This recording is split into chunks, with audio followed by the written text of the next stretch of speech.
Com o sucesso de Cavaleiro dos Sete Reinos, hoje eu vim aqui trazer algumas curiosidades sobre o universo das Crônicas de Gelo e Fogo para vocês.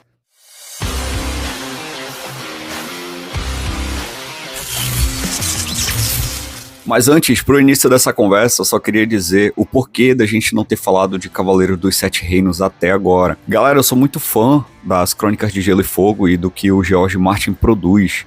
Inclusive, eu já li o livro do Cavaleiro dos Sete Reinos, e é exatamente por isso que eu não tinha assistido a série. Com tudo que foi feito na adaptação das Crônicas de Gelo e Fogo em Game of Thrones, e com tudo que vem sendo feito a respeito de Fogo e Sangue, né, que é a Casa do Dragão, eu fiquei um tanto desmotivado a respeito de novas adaptações deste universo. Por conta disso, eu não tive animação alguma em começar a assistir o Cavaleiro dos Sete Reinos. Porém, muitos amigos começaram a insistir, começaram a falar que a série estava muito boa, que eu deveria dar uma chance, que seria legal eu falar aqui no canal sobre. Então eu resolvi dar uma chance, mas hoje eu não vou falar especificamente de Cavaleiro dos Sete Reinos. Não! Eu tô aqui para falar sobre 3 personagens. Eu vou citar um quarto, mas eu vou falar de 3 personagens que tentaram trazer os dragões de volta à vida. E se você não lê os livros e só acompanha as séries, não sabe o que vai acontecer, esse vídeo vai ter bastante spoiler. Então pausa aqui, assiste a série ou vai ler os livros, ou continua comigo aqui se você não liga para spoiler. Então vamos lá, eu vou começar aqui com Aegon III, né, coroado a rei. Aegon III, ele é um rei muito triste, né, ele foi um rei muito triste e ele veio depois da Dança dos Dragões, evento esse que está sendo adaptado na série House of the Dragon, né, a Casa do Dragão. Aegon III era filho de Rhaenyra e Daemon Targaryen, e ele, por ter sido traumatizado por causa dos dragões, não quis mais fazer com que os dragões fossem mantidos vivos. Ele não matou nenhum dragão, mas também ele não fez nenhum ovo de dragão ser eclodido, existia um processo para isso. O local onde os dragões viviam foi totalmente destruído durante a dança, então ele não fez questão alguma de trazer os dragões de volta à vida. Afinal de contas, a sua mãe morreu por causa de dragão, né? A Rhaenyra Targaryen perdeu sua vida para um dragão. Só que isso trouxe vários problemas para o reinado Targaryen, para a casa Targaryen, porque é sabido que os Sete Reinos não aceitaram os Targaryens de cara. É exatamente por isso que a gente conhece Aegon, o Conquistador, e suas irmãs. Eles não chegaram nos Sete Reinos e falaram assim, nós vamos governar os Sete Reinos, todo mundo deve se curvar a nós. Não, eles impuseram isso através de dragões.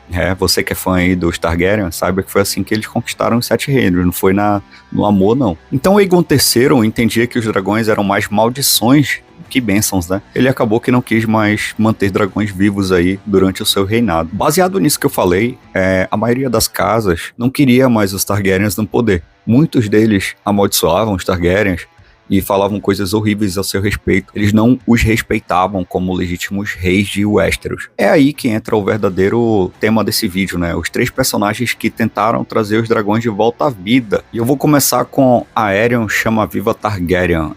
O Aerion que a gente já conhece aí do Cavaleiro dos Sete Reinos. Ele achava que ele era o último dragão, né? Que ele era um dragão encarnado em pessoa. E ele tentou sim trazer os dragões de volta à vida. Ele tentou eclodir vários ovos de dragão, mas não obteve nenhum sucesso. E por fim, ele entendeu que ele era o dragão. Foi quando ele bebeu um frasco de fogo vivo, né? Aquela substância verde que a gente vê em Game of Thrones. O cara acreditava fortemente que ele iria se transformar num dragão, né? Que existia um dragão dentro dele. E o resultado foi uma morte totalmente agonizante. Esse caso é apenas um dos grandes exemplos de loucura dentro da família Targaryen. O próximo personagem provavelmente já cativou vocês em algum momento. É o Aegon Targaryen V.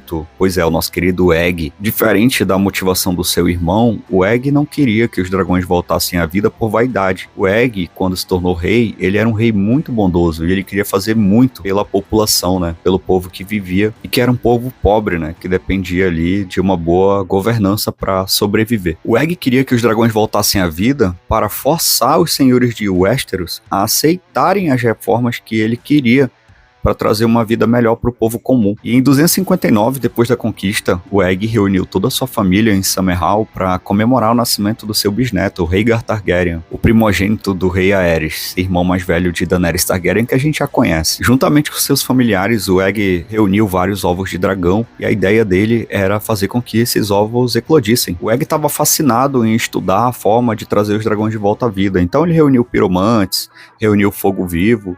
Só que, infelizmente, ele teve um descontrole ali com o fogo, e o fogo vivo, por ser muito forte, se alastrou e fez com que todo o castelo onde ele estava com a sua família pegasse fogo. E esse foi o fim do Egg, né? Foi um fim bem trágico para um personagem tão cativante no universo das Crônicas de Gelo e Fogo. Mas a sua descendência iria sobreviver, afinal de contas, graças ao seu querido amigo Sir Duncan o Alto. Ele conseguiu salvar a neta do Egg, deu a sua vida para isso, então ela conseguiu sobreviver e juntamente com seu filho, né, o Rhaegar Targaryen. Esse não era o fim que eu queria pro Egg, que é um personagem que eu gosto bastante, nem pro Sir Duncan, né? Porém, foi o que aconteceu. E para fechar, eu vou trazer aqui o evento que trouxe os dragões de volta à vida, que foi o evento da nossa querida Daenerys Targaryen, a não queimada, né, como ficou conhecida após isso. Em 298 depois da conquista, Daenerys colocou seus 3 ovos petrificados junto à pira funerária de Khal Drogo, seu marido. Junto com eles, ela amarrou a bruxa, né, Mirri Mardu, mais ou menos assim o nome dela, e ateou fogo ali pra queimar tudo, né. E em seguida, a própria Daenerys Targaryen adentrou a esse fogo, né. E com esse evento, a gente entende qual que é o processo para reviver a magia dos dragões em Westeros. Primeiro, o fogo.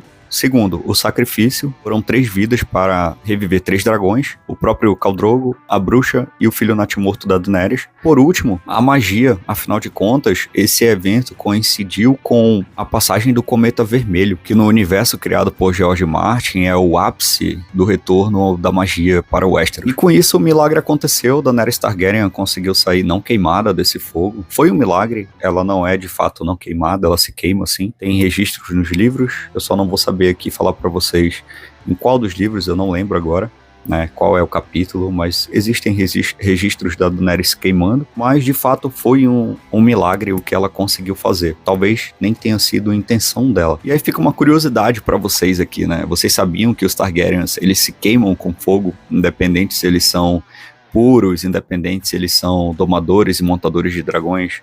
O que aconteceu com a Daenerys foi realmente um milagre. E você já sabia dessas curiosidades? Comenta aqui embaixo o que você acha, não esquece de curtir esse vídeo, compartilha para aquela galera que curte o universo criado por George Martin e até a próxima. Fiquem com Deus.